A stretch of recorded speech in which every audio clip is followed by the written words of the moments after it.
말씀을 함께 보시겠습니다. 신약성경 요한복음 8장 1절부터 11절까지입니다. 요한복음 8장 1절부터 11절까지 저와 여러분이 말씀을 교독하여서 함께 보시겠습니다.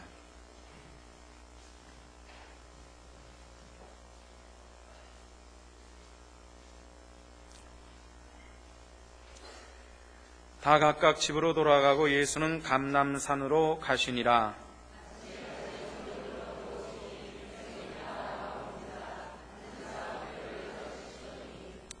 서기관들과 바리새인들의 음행 중에 잡힌 여자를 끌고 와서 가운데 세우고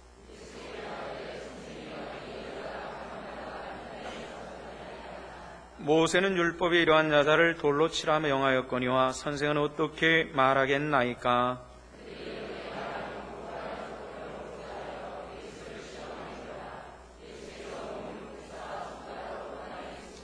그들이 묻기를 마지 아니하는지라. 이에 일어나 이르시되 너희 중에 죄 없는 자가 먼저 돌로 치라 하시고, 그들이 이 말씀을 듣고 양심의 가책을 느껴 어른으로 시작하여 젊은이까지 하나씩 나가고 오직 예수와 그 가운데 섰는 여자만 남았더라.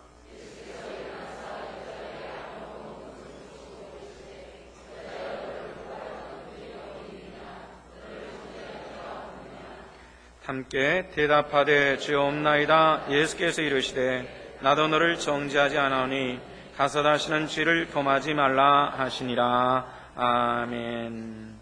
젊은이들이 하는 유행어 중에 너나 잘하세요 라는 말이 있습니다. 너는 하댓말인데 잘하세요는 존댓말입니다. 말이 굉장히 언밸런스한 그런 얘기죠.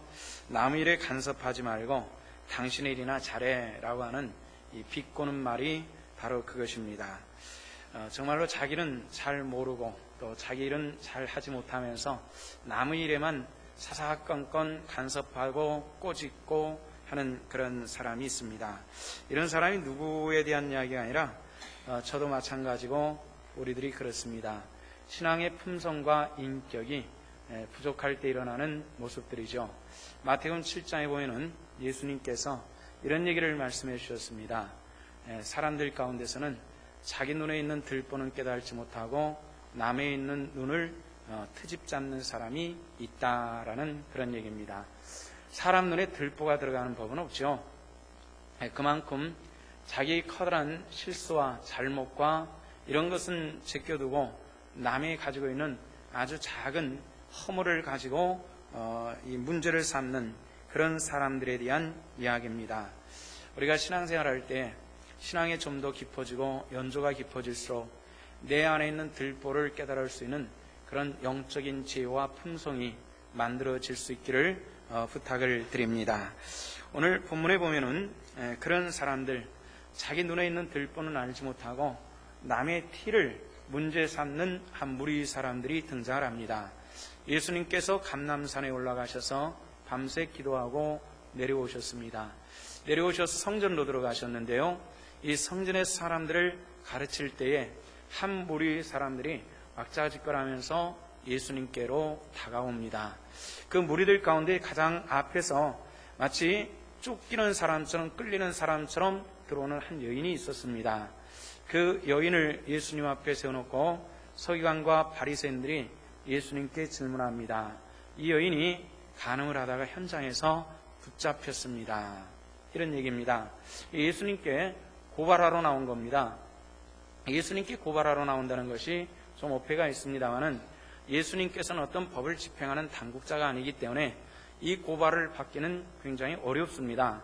다만 영적인 지도자로서 교훈과 가르침을 줄 수 있었겠죠. 예수님께 데리고 나와서 이 여인을 어떻게 하면 좋겠습니까? 라고 말하는데 예수님, 이 사람들은 신명기 22장 24절을 바탕으로 해서 여인을 끌고 온 것 같습니다. 신명기 22장에서는 가늠한 사람은 돌로 치라고 이렇게 기록이 되어 있습니다. 여인이 간음 현장에서 붙잡혔으니까 돌로 쳐야 되겠죠. 율법에서는 그런 얘기입니다. 그런데 그 당시 예수님께서 활동하시던 유대 땅은 종교가 백성들의 삶을 지배하고 있었지만은 현실법은 로마의 법을 따르고 있는 그런 상황입니다. 예수님께서 당국자가 아니기 때문에 돌로 치라고 하는 것은 돌로 쳐서 석살하는 그런 방법입니다. 사람을 죽이라고 하는 이런 것을 예수님께서 판결할 수 없는 그런 입장입니다. 그런데 오늘 성경 말씀의 뉘앙스를 가만히 보면은 여인을 벌하고자 하는 그런 율법에 충실하고자 하는 바리새인들과 서기관들의 입장을 이야기하는 것이 아니라 예수님을 시험하고자 예수님을 공경에 빠뜨리고자 하는 사람들의 괴계가 숨겨 있다라는 것을 알 수 있는 그런 대목입니다. 이것은 뭐냐면은 예수님께서 이 땅에 오셔서 가르침의 핵심은 사랑이었습니다. 용서였고 용납이었죠. 그런데 예수님께서 그 율법의 법을 따라서 그러면은 돌로 쳐라 이렇게 얘기를 하면은 문제가 생기겠죠. 사랑이 없어지는 겁니다. 용서와 용납 이런 것들이 다 사라져버리는 문제가 생기겠죠. 또 하나는 예수님께서 당국자가 아닌데 그 당시 사람을 죽이고 살리는 이런 문제는 로마의 총독에 있었던 고난입니다.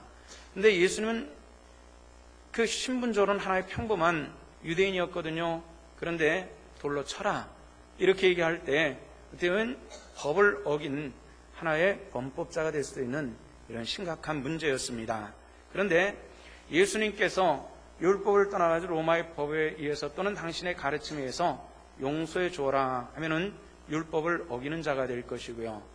이래도 못하고 저래도 못하는 이런 양방에 아주 굉장히 난처한 코너로 몰아서 예수님의 권위를 땅에 뜨리고 그를 따르는 무리들에게 예수님의 그 영적인 육적인 연약성을 나타내어서 예수님을 약화시키려고 하는 이런 괴계가 숨겨있는 그런 것을 알 수 있는 그런 대목입니다. 그런데 여기서 서기관들과 바리새인들이 한 가지 간과한 것이 있다는 겁니다. 그 간과한 것은 뭐냐면은 지금도 성전이 있는 그곳에 가면은 아랫마당이 있고 윗마당이 있고 성전터가 있습니다. 아랫마당에서 윗마당으로 올라가는데 계단이 있어요. 제 기억으로는 한 6단계나 7단계 정도 되는 그런 계단일 것입니다. 그 계단 제일 마지막 계단에는 계단에다가 히브리어로 쓰여 있는 것이 있습니다. 그것은 뭐냐면은 짐승과 이방인과 범죄자는 이 마지막 계단을 넘지 못한다. 넘는 자는 죽임을 당할 것이다 라는 이런 문구가 쓰여져 있습니다. 그래서 솔로몬 때 쓰여진 것이라고 하는데요. 지금까지 그 계단에는 그 문구가 지금까지 남아 있어서 희미하게 쓰여져 있습니다. 다시 말해서 그 성전들을 아무나 밟을 수 없다는 겁니다. 이방인은 밟을 수 없고 살아있는 짐승이 넘어가서 밟을 수 없고 그리고 죄인들이 넘어갈 수 없는 그런 곳입니다. 서기관과 바리새인들이 말한 것처럼 여인은 현장에서 가늠한 현장에서 붙들린 죄인입니다. 예수님께서 그 성전뜰에서 말씀을 가르치는데 이 여자를 끌고 오는 겁니다. 여자가 자의에서 온 것이 아니라 이 하나님의 말씀을 잘한다고 자부하는 서기관과 바리새인들에 의해서 끌려 들어온 것입니다. 이 말이 의미하는 것은 뭐냐면은 서기관과 바리새인들이 여인에 대해서 탄핵을 하고 있지만은 자기들 스스로 하나님 앞에 죽을 범죄를 하고 있다는 사실들을 잊어버리고 있는 그런 내용이죠. 우리 사람들의 모습이 그런 경우들이 많습니다. 나는 잘 모른다는 겁니다. 내가 하나님 앞에 또는 사람과의 관계 속에서 어떤 범죄하고 어떤 죄를 짓고 있는 것에 대해서는 우리는 모르는 경우들이 굉장히 많고요. 남이 조금만 잘못하면은 그것을 아주 예리하게 면도날 칼처럼 파고들어서 사람을 예리하게 해부를 해버리는 이런 경우들도 우리들 가운데는 있는 것이 사실이고요. 바리새인들과 서기관들이 그렇게 예수님께 와서 자기들이 지은 죄에 대해서는 까마득하게 모르고 예수님의 그런 그 연약함을 나타내기 위함과 그리고 이 여인을 그런 도구로 사용하려고 하는 사람의 아주 미묘한 아주 간교한 그런 모습이 그 안에 들어있는, 자기 안에는 들보를 저버리고 상대방의 티를 어찌된 것 나타내고자 하는 이 어리석고 간교한 이런 모습들이 있다는 것을 우리가 성경을 통해서 알 수 있는 그런 내용이고요. 이것이 서기관과 바리새인들의 모습, 또는 가나마다 현장에 붙잡힌 여인의 모습만이 아닌 우리들의 삶이 그러할 수 있다라는 것을 우리들에 보여주시고 있는 그런 내용입니다. 오늘 말씀을 좀 더 깊이 한번 들어가 보면은 이런 것입니다. 여인은 억지로 끌려옵니다. 한번 상상해 보십시오. 여인이 가늠한 현장에서 붙들려 가지고 포악스러운 사람들에 의해서 끌려서 환한 곳, 개방된 사람들이 많이 모인, 그리고 매우 종교적인 그 자리에 서는 겁니다. 이런 식으로 얘기하면 될 것입니다. 가늠하다 현장에서 붙잡힌 여인이 바로 여기까지 끌려와서 이 앞에 세워지는 것과 같이 그런 정말 이 사람으로는 그 부끄러움과 그 수치스러움을 감당하기 어려운 그 현장에 세워진다라고 생각해 보십시오. 아마 웬만한 사람은 차라리 죽는 것이 낫다라고 생각할 만한 아주 가장 그 비참한 그런 자리에 세워지는 것입니다. 그것이 자기 의사는 아무런 관계없이 1%의 자기 의사는 관계없이 사람들의 손에 의해서 억지로 끌려와서 그 자리에 세워지는 겁니다. 그런데 한 가지 참 놀라운 것은요, 여인이 억지로 끌려 나왔지만은 이 억지로 끌려 나온 것 때문에 오히려 살림받았다는 것입니다. 바로 그 하나님의 축복이 저와 여러분들의 것이 될 수 있기를 원하고요. 오늘 우리들 가운데서도 억지로 오늘 주님 앞에 나왔다고 생각되는 분들이라면 오늘 여러분들의 속에 생명이 나타나는 귀한 은혜가 역사되어지시기를 주님의 이름으로 축원합니다. 이것이 하나님의 은혜이기 때문에 그렇습니다. 사람들은 율법으로 여인을 심판하기 위해서 그 손에 돌을 들고 서 있지만은, 그러나 예수 그리스도 하나님의 은혜의 손길은 피 묻은 축복의 손으로 여인을 어루만지기를 원하시고, 그것이 한 여인의 문제로 끝나는 것이 아니라 우리들의 문제일 수도 있다는 것입니다. 우리는 감당할 수가 없고 그리고 용서받을 수 없으나 예수 그리스도의 그 피 묻은 거룩한 축복의 손길, 그 피 묻음의 축복이 우리를 어루만질 때 우리 모든 죄는 다 사라지고 하나님의 거룩한 축복의 은혜, 생명의 역사가 저와 여러분들 가운데 함께해 주실 줄로 믿습니다. 여기서 우리가 한 가지 가정을 도입해서 생각해 볼 필요가 있겠죠. 만약에 여인이 예수님 앞으로 끌려오지 않았다면 어떠했을까? 그 당시 이 율법을 로마 법이 있었지만은 민간 속에서 이 법이 샅샅이 닿지 못하는 곳에서 율법의 시행이 굉장히 많이 있었습니다. 다시 말해서 여인을 예수님 앞으로 끌어오지 않았다면 사람들은 그 자리에서 돌로 쳐서 여인을 죽일 수 있었을 것이라는 거죠. 그러나 여인은 예수님에게 끌려옴을 통해서 살림받았다라는 이 아이러니컬한 이 문제가 저와 여러분들의 문제일 수 있다는 것입니다. 꼭 우리 가운데서 억지로 끌려 나왔을지라도 우리 사람들 가운데서는 특히 며느리들 가운데 그런 경우들이 종종 있습니다. 시집을 가서 보니까 예수 믿는 집에 갔는데 시어머니가 권사님이 돼가지고 너 우리 집에 시집 오면은 예수 안 믿으면 안 돼가지고 억지로 끌려오는 사람들이 의외로 참 많이 있더라고요. 요즘에 여권이 신장이 되니까 신앙적으로 좋은 것 하나는 있습니다. 당신 오늘 교회 안 갈 거야? 딱 째려보면은 오금이 저려서 끌려오는 남자들도 간혹은 있더라는 얘기입니다. 그래서 참 의외로 은혜일 수가 있더라는 거죠. 오늘 그런 분들이 있거든. 하나님의 은혜의 충만함이 우리 성도들 속에 역사되기를 원합니다. 미국 버클리 한인교회 목사님의 목회 경험담을 들어본 적이 있었는데요. 이 버클리 한인교회라고 하는 이 버클리 지역이라고 하는 것이 저는 어떤 곳인지 잘 모르겠습니다만은 그분의 얘기를 통해서는 교육적인 그런 분위기가 있는 곳이고, 또 아주 오래전에는 우리나라에서 이모저모로 이민을 많이 가지만은 공부를 위해서 이민 가는 사람들이 많이 모여있는 그런 곳이라는 겁니다. 그곳에 좋은 학교들이 많고 거기서 졸업해서 그 주변에 눌려 사는 사람들도 있고요. 의과대학도 있고 또 의사가 되어서 그곳에서 의원 개업을 하고 눌러 사는 이런 분들이 많이 있는, 그래서 버클리 한인교회는 당연히 이런 사람들이 모여들었고 또 의사들도 굉장히 많이 모여서 신앙생활하는 그런 교회가 되었습니다. 근데 의사라고 하는 것이 우리나라도 그렇고 그 나라도 그렇고 아주 머리 좋고 똑똑한 그런 사람들이 하는 것이 의사겠죠. 아주 똑똑한 사람들, 사람들의 몸의 구조라든지 이런 걸 잘 아는 이런 사람들입니다. 그런데 이런 사람들이 한국에서는 예수를 믿지 않다가 그곳에 와서 예수를 믿게 된 이런 사람들이 많았는데, 그래서 그 주변에는 의사들이 전부 예수를 믿게 되었는데 딱 한 사람이 끝까지 나는 절대로 교회는 안 가. 그래 아주 버티는 그런 사람이 있었다고 합니다. 그래서 신자가 된 의사들이 찾아가서 회유하고 또 꼬시기도 하고 뭐 여러 가지 방법을 통해서 교회로 이끌어들려고 했지만은 그 완강함이 이루 말할 수가 없었습니다.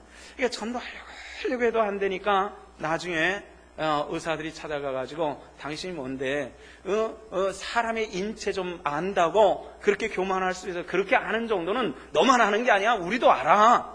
근데 이 모든 것을 만드신 분은 하나님이야. 하나님 앞에 당신이 그렇게 교만하면 안 돼. 이렇게 하면서 나중에는 그렇게까지 가는 거예요. 나중에는 이 한 사람이 가서 그런 게 아니라 두 사람, 세 사람 막 무더기로 가가지고 네가 뭔데 말이야. 네가 감히 하나님 앞에서 그따위로 한다고 막 그냥 삿대질을 하면서 막 그냥 강압을 한 거예요. 그러니까 그 사람이 어느 날 할 수 없이 교회에 끌려 나온 적이 있었다고 합니다. 근데 하나님의 손길은 놀라운 것이 여인이 억지로 끌려 나왔으나 예수를 만난과 같이 그분에게도 그 첫 시간에 주님을 만나는 그 충만한 말씀의 축복 시간이 있어가지고 그 시간에 주님을 영접하게 되었고요. 나중에 그가 간증하여 말하기를 나는 그때 외국 땅에서 그 의사들 동료들이 다 예수를 믿고 자기만 안 믿는데 그때 와서 협박하고 강권하는 그것이 얼마나 두려웠는지 모르는데 나 그때 살려고 억지로 왔었습니다. 그런데 예수 그리스도를 주로 영접하게 되었다라는 그런 간증을 목사님이 친히 해주시는 것을 들었습니다.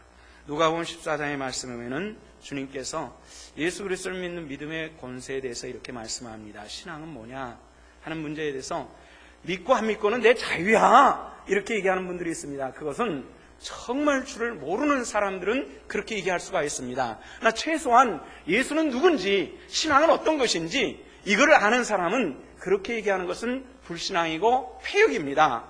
이것은 하나님의 창조 피조물이라면 하물며 생명이 이 인지적 지식이 없는 이 세상의 피조물들도 왜 존재하는지는 알고 자기가 때가 되면 꽃이 피고 열매가 맺는데 말이죠. 하나님의 형상을 따라 창조된 하나님의 사람이 하나님을 믿고 하나님의 형상을 찬양할 수 있는 이것이 저와 여러분들에게 주어진 의무라는 사실들을 믿으시기를 바랍니다.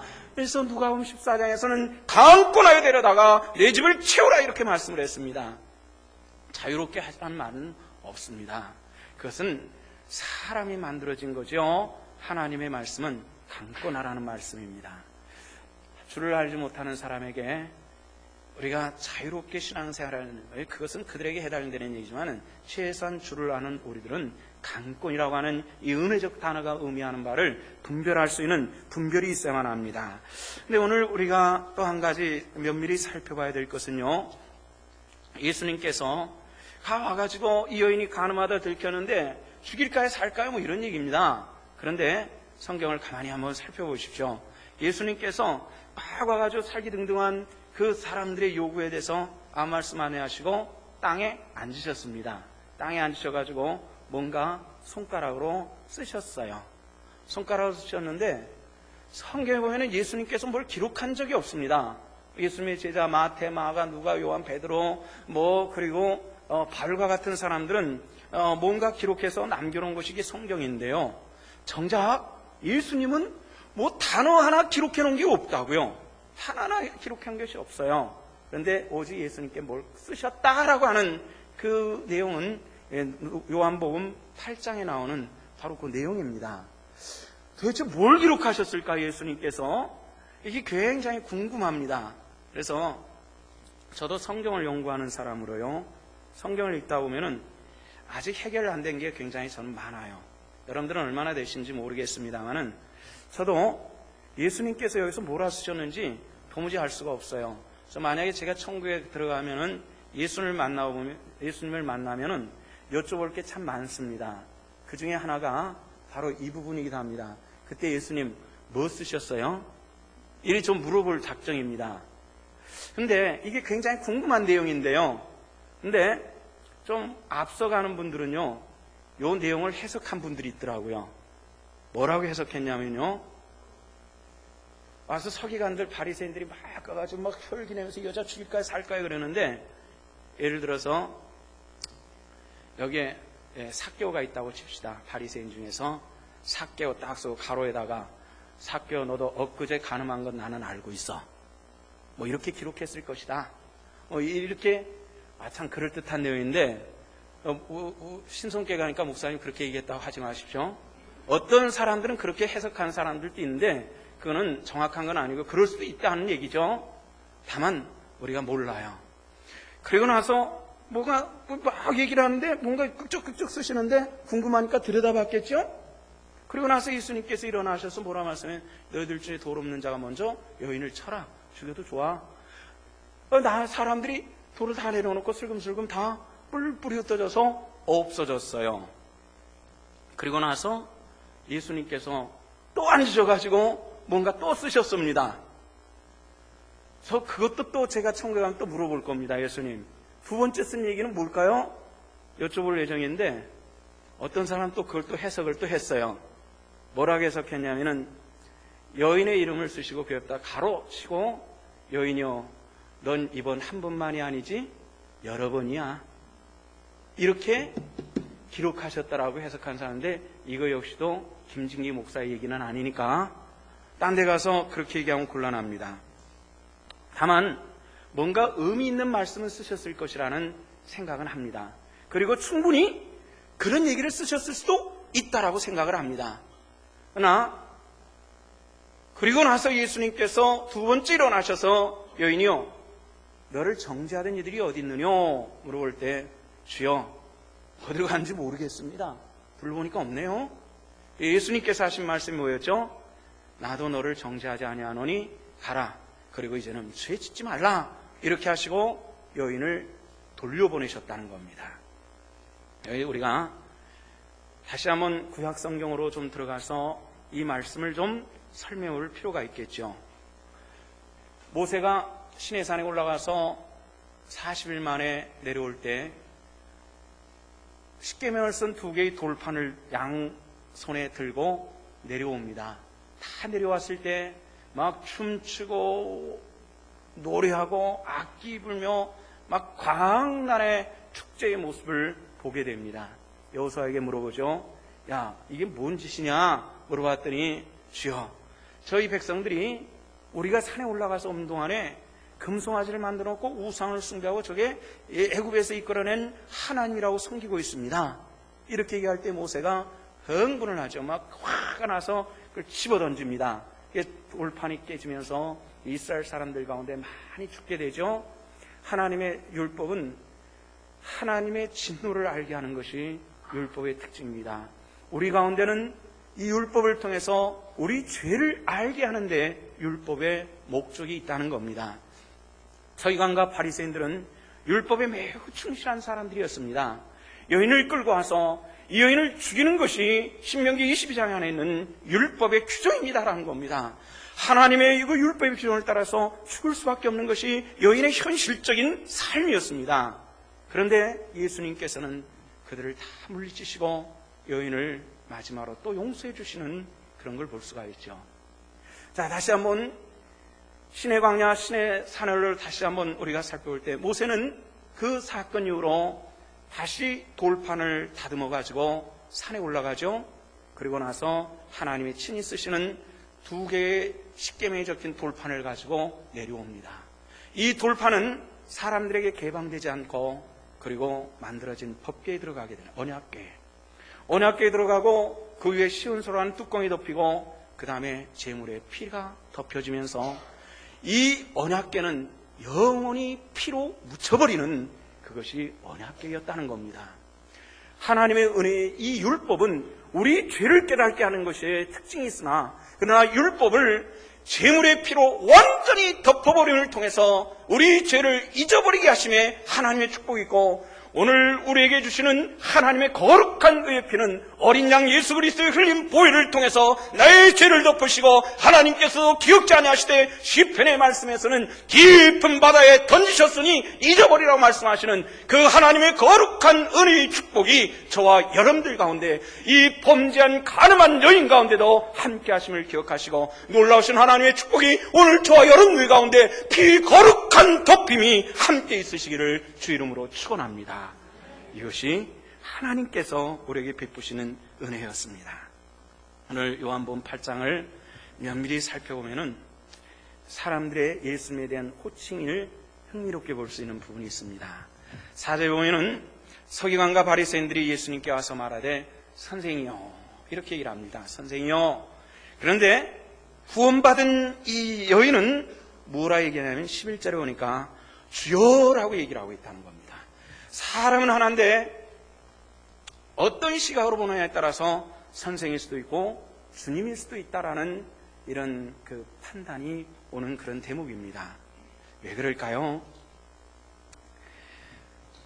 이 서기관과 바리새인들은 믿음을 가지고 나와서 예수님을 대한 것이 아니라 예수님과 토론하기 위해서 나왔습니다. 옳은 것과 그런 것과 예수님을 판별케 하기 위한 그들의 목적이 있었기 때문에 예수님은 그들에게 주님이 될 수가 없었고 단지 선생일 뿐이었습니다. 여인에게는 무엇이었습니까? 자기를 구원한 권능이 예수로부터 말미암았기 때문에 예수는 주님이 될 수 있었다는 겁니다. 우리들의 신앙이 토론만 가지고 되어질 수는 없습니다. 아멘이라고 하는 이 거룩한 하나님의 축복의 언어를 통해서 우리 안에 하나님의 거룩한 은혜가 머문다는 사실들을 믿으시기를 바랍니다. 일본 기독교가 한국 기독교보다 역사적으로 딱 100년이 앞섭니다. 우리나라 기독교가 120년이 조금 넘었죠. 여기다 플러스 100년을 하면은 일본 기독교 역사가 만들어지는 겁니다. 100년이나 앞섰는데도 불구하고 인구가 우리보다 훨씬 많은데도 불구하고 일본 기독교인들이 제가 듣기는 100만 명을 채 넘지 못한다라는 이야기를 듣습니다. 물론 그 규모와 숫자만을 가지고 우리가 신앙의 크기라든지 본질을 다 설명할 수는 없겠습니다만은 제 친구들 가운데서는 일본에서 선교 사역을 하면서 일본에 있는 교민들을 중심으로 목회하고 있는 우리 지난 겨울에 청년들이 갔었죠. 후쿠오카에 있는 그 주문홍 목사님, 저랑 이제 30년 지기 친구입니다. 30년이나 35년 지기 친구인데 그분 얘기라든지 또는 동경에 있는 그 박충원 목사님, 그분은 일본인 교회를 담임하고 있는 사람입니다. 오늘 아침에도 편지가 왔던데요. 자기 신앙의 문제를 가지고 이런저런 얘기를 많이 써놨더라고요. 그런데 이분들의 얘기를 들으면은 한국은 오랫동안 일본에 의해서 압제당한 경험이 있어서 일본인들에 대해서 외적으로는 무시하지만 한편으로는 이 경애와 부러움의 그런 것이 있어서 신앙조차도 일본인의 신앙에 대해서 경외감이 있다는 것이 조금 있는데, 일본인 사회 깊이 들어가서 보면은 그들의 신앙은 신앙 자체를 토론화시켜 버렸기 때문에 기독교는 발전할 수가 없었다라고 그들 나름대로 그 사회에서 목회하는 사람들의 판단인 것을 보았습니다. 한국 기독교는 어떠했느냐 보면은 하나님의 말씀입니다라 말할 때 모든 성도들의 반응은 아멘이었습니다. 우리 성도들이 하나님의 말씀이 내게 아멘이 되는 사람이 복된 줄로 믿으시기를 바랍니다. 믿으시기를 바랍니다. 아멘이었어요. 그래서 정말 이해할 수 없는 내용들도 하나님의 말씀입니다 그러면 그 앞에 무릎 꿇고 아멘으로 화답할 수 있는, 이것이 우리 한국 기독교의 특징이었다는 얘기죠. 좀 외람된 얘기입니다만은 저희 장인어른께서 올해 90세가 되셨습니다. 처음 결혼했을 때는, 지금은 안수 집사님인데 처음 결혼했을 때는 신앙생활을 안 하셨어요. 만주에서 사셨을 때는 그 당시 목당강성에 있는 교회에 좀 다니시긴 했다고 하는데, 그 후로 한국으로 해방돼서 넘어오신 다음부터는 신앙생활을 안 하시고 제가 결혼하고 나서 몇 년 동안도 신앙생활을 안 하셨어요. 근데 이 어른이 제가 목회자이기 때문에 가면은 내가 너한테 질문할 게 있는데 나를 설득을 하면은 내가 예수를 믿겠다 이렇게 하시고, 가기만 하면은 빽빽하게 적어 놓으셔가지고 1번 해가지고 2번 하고 질문하시는데, 대답을 해드리긴 하지만은 끝까지 제가 만족할 만한 대답은 해드린 적은 없었고요. 또 한 가지 문제에 있어서는 결국은 해결하지 못한 적이 있습니다. 그 해결하지 못한 질문이 뭐냐면은 삼위일체에 대한 이야기입니다. 삼위일체가 뭐죠? 아들 예수는 하나님이고 아버지도 하나님이고 성령도 하나님인데, 그러면 성령이 예수냐? 아니란 얘기죠. 3단 논법에 완전히 어긋나는 이런 얘기인데, 야, 그게 말이 되느냐 말이지. 어떻게 아버지도 하나님이고 아들도 하나님인데 그럼 아버지 아들이 같으냐? 성경은 아니라 그러는데 그럼 뭐냐? 똑같이 하나님 같아야 되는 거 아니냐? 뭐 이런 문제를 가지고 심각하게 따지는데, 그때부터 제가 혈압이 올라갔는지 정말 힘들었어요. 대답해드릴 방법이 없어요. 그때 처가에만 갔다 오다가 집에 오는 길에 괜히 제 아내한테만 투덜거리고 그냥 성질이 나가지고 큰 그 어려움들이 있었다고요. 근데 참 고마운 것은 자식 중에 목회하는 이가 있으니 내가 부모로서 신앙생활을 해야 되겠다 그래서 해결이 안 된 상태로 교회를 가시더니 어느 날부터 질문이 줄어들기 시작했어요. 그리고 나서 나중에는 이 삼위일체 해결되지 않는 상태에서 그건 없는 식으로 없어졌어요. 시간이 많이 지난 다음에 제가 여쭤봤습니다. 아버님, 그때 삼위일체 문제 저한테 물어보셨는데 대답을 시원하게 못 해드렸습니다. 지금은 그거 해결하셨나요?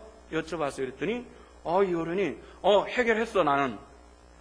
이건 비결이라고요. 이거는 이 목회자들이 이 설명할 수 없는 이 엄청난 이 신비한 것을 이 영감 어르신이 해결했다니까, 그럼 저에게 말씀 좀 해주시옵소서 부탁을 했습니다. 그랬더니 이 아버님 하신 말씀이 대답이 너무나 간단했어요. 뭐라고 하신 줄 아십니까? 믿으니까 알겠더라. 할렐루야. 믿으니까 알겠더란 말이에요. 믿으니까 해결이 됐노라고 말씀하시는 그걸 듣고, 이게 바로 이거다 말이지. 신앙은 토론이 아닙니다. 하나님의 말씀에 아멘으로 답할 수 있는 그 믿음에 충만한 하나님의 권능과 은혜가 우리 성도들의 삶을 영혼을 붙잡으시는 그 축복의 은혜가 함께 하시기를 주 이름으로 축원합니다. 구원받은 여인의 삶이 그 후로 어떻게 했을까? 그 후로 굉장히 많은 신학자들과 역사학자들은 여인의 삶에 대해서, 그리고 여인의 삶에 대해서 구전대로 내려오는 그런 얘기들도 있긴 합니다. 그러나 우리가 그런 것이 중요한 것이 아니라 이 여인의 삶이 어떠했을까라는 그것만이 아닌, 그럼 내 경우라면은 나는 어떤 삶이 되어야 될까라는 이 질문이 우리에게 필요할 것입니다. 미국 개척시대에 처음 건너간 분들이 우리가 잘 아는 대로 청교도들이 많이 건너갔죠. 굉장히 도덕적이고 종교적인 이런 분위기가 미국 초기 사회의 분위기였다고 합니다. 그래서 다니엘 호돈이라고 하는 사람이 쓴 이 주홍글씨라고 하는 그런 그 시대에 바로 그런 때입니다. 근데 한 청소년이 손도둑질을 하다가 붙잡히게 돼요. 사회적인 그런 규범이 붙잡힌 도둑의 이마에다가 도둑을 쓰는 거예요. 그래서 S자를 써놨습니다. 스니크라고는 좀도둑이라고 하는 그런 약자를 S자로 해가지고 문신을 넣어버리는 거예요. 이 어린아이가, 이 청소년이 이 좀도둑이라는 문신을 가지고 평생을 살아가야 되는 거죠. 참 부끄러웠을 겁니다. 사람들은 자식아 그러니까 인마 좀도둑질 하지 말니까 꿀밤 한 대씩 때릴 수도 있고요. 참 이 창피스러운 인생을 살게 되는 거죠. 근데 30대 40대를 넘어가면서 그 워낙 성실하고 단정하게 사니까 사람들이 점차 이 아이가 좀도둑이었다라는 사실들을 잊어가는 겁니다. 그리고 50대, 60대, 70대를 가면서 중후한 멋이 있는 할아버지가 돼가는 거예요. 동네 모든 아이들이 이 할아버지 마치 페스탈로치 할아버지에 앉기듯이 굉장히 따르고 좋아하는 그런 할아버지가 되는 겁니다. 근데 한 아이가 할아버지 이마에는 왜 S자가 쓰여졌을까? 이런 생각을 해가지고 집에 가서 제 엄마한테 물어봅니다. 엄마, 그 할아버지 말이야, 이마에 왜 S자가 쓰여졌지? 이렇게 물어봅니다. 근데 그 어린아이 엄마였기 때문에 이 엄마 역시도 매우 젊은 사람인데 그 할아버지가 S자를 쓰는 시간은 이미 50년이라고 하는 긴 세월을 지나면서 사람들 기억에도 잊어버렸고 또 누구도 얘기를 안 해줬기 때문에 그 엄마도 몰랐던 겁니다. 그러나 그 할아버지의 삶은 매우 성자다운 삶을 사는 것을 보고 문득 그 입에서 나온 것이 성자라고 하는 말이 뭐지? 세인트야. 그 약자를 하나님께서 할아버지가 워낙 귀히 사시니까 그 성자라고 이마에 써준 거야. 이렇게 얘기를 했다는 겁니다. 우리 본질은 죄인입니다. 성경에 말하기를 죽었던 우리를 예수 그리스도를 믿는 믿음이 저와 여러분들을 살리셨다고 했습니다. 여러분들 이 사실 믿습니까? 믿으시면 아멘 하십시다. 할렐루야. 이게 하나님의 축복입니다. 그럼 이제 우리는 어떻게 살 것이냐? 우리가 죄인이 아닌 거룩한 백성이라고 하는 하나님 백성의 신분으로 우리가 이 땅을 살아가는 것이라는 겁니다. 이제 좀 도둑이 아니지 않나? 죽었던 생명이 살아난 하나님의 백성으로 저와 여러분들이 우리 삶에서 예수하는 향기와 아름다운 빛이 나타나주는 하나님의 사람들 되시기를 주 이름으로 축원합니다. 기도하시겠습니다. 아버지의 은혜를 감사합니다. 오늘 또 우리를 부르신 부름의 은혜가 있었고 또 우리가 때로는 우리들 가운데 억지로일지라도 주를 찾아 나왔나이다. 우리를 사랑하사 우리를 정결케 하시며 거룩하게 하시며 우리 죄를 사하시는 주님께서 우리를 다시금 보듬어 주시고 안아주심을 감사합니다. 우리가 주의 부르심과 베푸심의 은혜를 따라 합당한 삶으로 승리하도록 또한 성령으로 도우시고 이끌어 주시옵소서. 감사드리며 예수님 이름 받들어 기도하옵나이다. 아멘.